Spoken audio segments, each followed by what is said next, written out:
राजनीति में का मन नहीं, सामाजिक कार्यों के साथ साथ खेल पर फोकस लगाएंगे, मेडलों का ढेर, बजरंग पुनिया। देश के नंबर 1 पहलवान बजरंग पुनिया ने गौशाला को ट्रैक्टर दान किया, गायों की सेवा का संकल्प लिया। चरखी दादरी पहुंचे ओलंपियन व विश्व कुश्ती चैंपियनशिप में 4 बार मेडल जीतने वाले देश के नंबर 1 पहलवान बजरंग पुनिया ने कहा कि वे राजनीति में नहीं जाएंगे बल्कि समाज का कार्यों के साथ साथ खेल पर फोकस करते हुए देश के लिए मेडलों का ढेर लगाना ही उनका ध्येय है।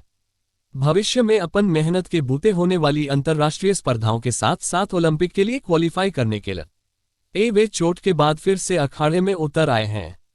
बजरंग पुनिया चरखी दादरी के कपूरी धाम पर पहुंचे और यहां महंत कृष्णनाथ के समक्ष गौशाला को ट्रैक्टर भेंट किया। बजरंग पुनिया फाउंडेशन द्वारा ट्रैक्टर भेंट करने के बाद मीडिया से बात की और संतों का आशीर्वाद बताते हुए गायों की सेवा का संकल्प लिया। बजरंग ने कहा कि कॉमनवेल्थ में कुश्ती के खेल को हटाने की चर्चा चल रही है।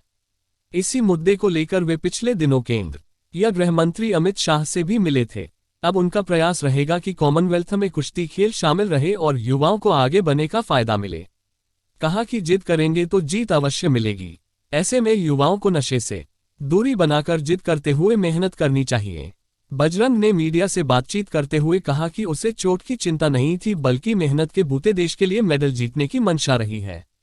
इसी कारण ही विश्व कुश्ती चैंपियनशिप में जीत मिली। देश की जनता का आशीर्वाद रहा है, उसी ताकत के बूते पहलवान मेडल जीत रहे हैं।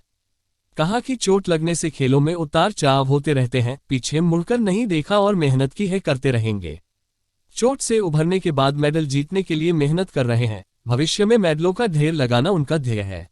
देखिए, सबसे पहले तो मैं यहाँ पे आशीर्वाद लेने के लिए आया हूँ और रही बात ट्रैक्टर की, तो गौशाला में ट्रैक्टर काम आएगा। गौ की सेवा के लिए और मंदिर की सेवा के लिए ट्रैक्टर दान किया गया है और मैं अपने आप को भाग्यशाली मानता हूँ कि मैं गौ माता के लिए और मंदिर के लिए कुछ कर पाऊँ, क्योंकि अगर हम मेडल जीतते हैं तो सभी मंदिरों में, गौशाला में हमारे ऊपर आशीर्वाद रहता है।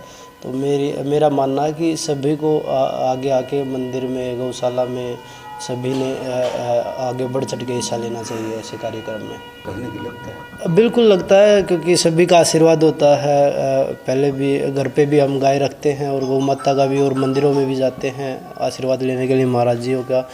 तो बिल्कुल अच्छा लगता है और इनकी शक्ति है जो हमें आगे मेडल जीतने में भी हमें ताकत देती है कि भाई हाँ, आप देश के लिए मेडल जीतिए। हमेशा आशीर्वाद रहता है। देखिए, कॉमनवेल्थ गेम से कुश्ती को निकालने की बात चल रही है, पर अभी कोई मतलब श्योर नहीं है कि भाई होगी नहीं।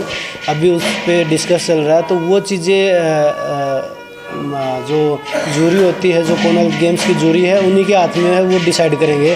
वो लास्ट 1 साल पहले पता चलेगा। तो आगे क्या अभी अगले 2023 में एशियन गेम्स है और ओलंपिक क्वालिफाई वर्ल्ड चैंपियनशिप है, तो मेन टारगेट उन्हीं पे है। कॉमनवेल्थ गेम्स में उस पर चर्चा चल रही है और वो हमारे हाथ में नहीं होता, वो कंट्री के हाथ में होता है। जो कंट्री करवाता है उसमें वो, उसके हाथ में कोई मतलब ऐसी चीज़ें कि भाई आप कोई भी 2 गेम निकाल सकते हैं और कोई भी 2 गेम आप ऐड कर सकते हैं। तो मुझे लगता है उस पर बातें चल रही है। अभी तो बस श्योर नहीं है कि भाई वो हटा दिया है, पर आगे 1 साल बाद पता चलेगा उस पर क्या निर्णय लिया गया है। देखिए, मिट्टी जब स्टार्टिंग की थी तो मिट्टी से ही की थी और आज भी हमें मौका मिलता है, तो उस चीज़ों से मैं हमेशा जुड़ा रहता हूँ, क्योंकि वहीं से शुरुआत, वहीं से उठने में मुझे सारी ताकत वहीं से मिलती है।